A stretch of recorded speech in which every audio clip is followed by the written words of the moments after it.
አይሁድ የተባሉ ጌታችን በመስቀል እንዲሰቀል ያደረጉ ክፉ ሰዎችን በማስተማሩ ቀንተው ለምን ታስተምራለህ?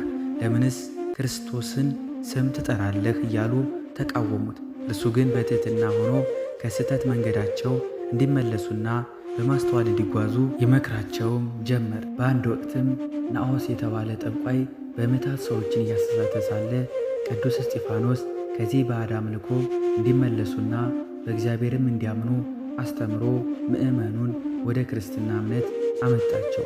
በዚህም ጊዜ በሰውየው ላይ ያደረው ሰይጣንም ተበሳጨ። ጠንቋዩን ናዖስንም በምትሃት በአስማት አንድን በሬ እፍ ሲልበት ለሁለት ክፍል አለ። ከዚያም ሕዝቡ ይህን ሲያይ እውነት መሰላቸውና ጠንቋዩን ሊከተሉት ልባቸው አመነታ። ቅዱስ እስጢፋኖስም እግዚአብሔር በተሰጠው ታምራት የማድረግ ሥልጣን ያንን የሞተ በሬ አስነሳውና በሰው ቋንቋ እንዲናገር ናዖስንም እንዲጠራው አዘዘው። በሬውም ሂዶ ናዖስ እስጢፋኖስ ይጠራሃል አለው። ሰዎችም ይህን ታምር ሲመለከቱ እኛ በቅዱስ እስጢፋኖስ አምላክ እናምናለን ብለው ወደ ክርስትና ሃይማኖት በመምጣት ከስተት ተመለሱ፣ ወደ ሕይወትም ገቡ።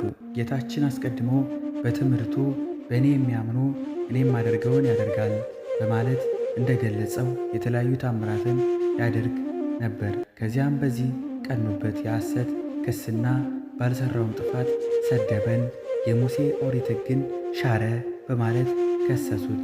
የሐሰት ምስክሮችንም አቆሙበት፣ ፈረዱበትም። አይሁድ በሕጋቸው ወንጀለኛ ነው የሚሉትን ሰው የሚፈርዱበት በድንጋይ ተወግሮ እንዲሞት ነበር።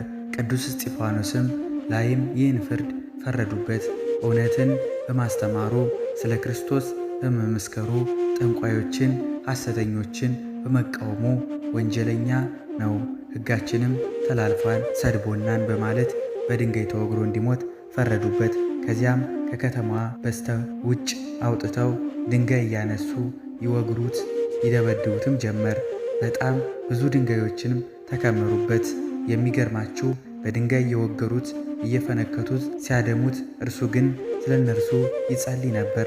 ልክ ጌታችን በመስቀል ላይ ሰቅለውት ግፍ ሲፈጽሙበት የሚያደርጉትን አያውቁምና ይቅር በላቸው እንዳለው እርሱም ወደ ሰማይ ዓይኖቹን አቅንቶ ጌታ ሆይ የኃጢአት አትቁጠርባቸው በማለት ይጸልይ ነበር። በጣምም ስለደበደቡት በሰማዕትነት አረፈ።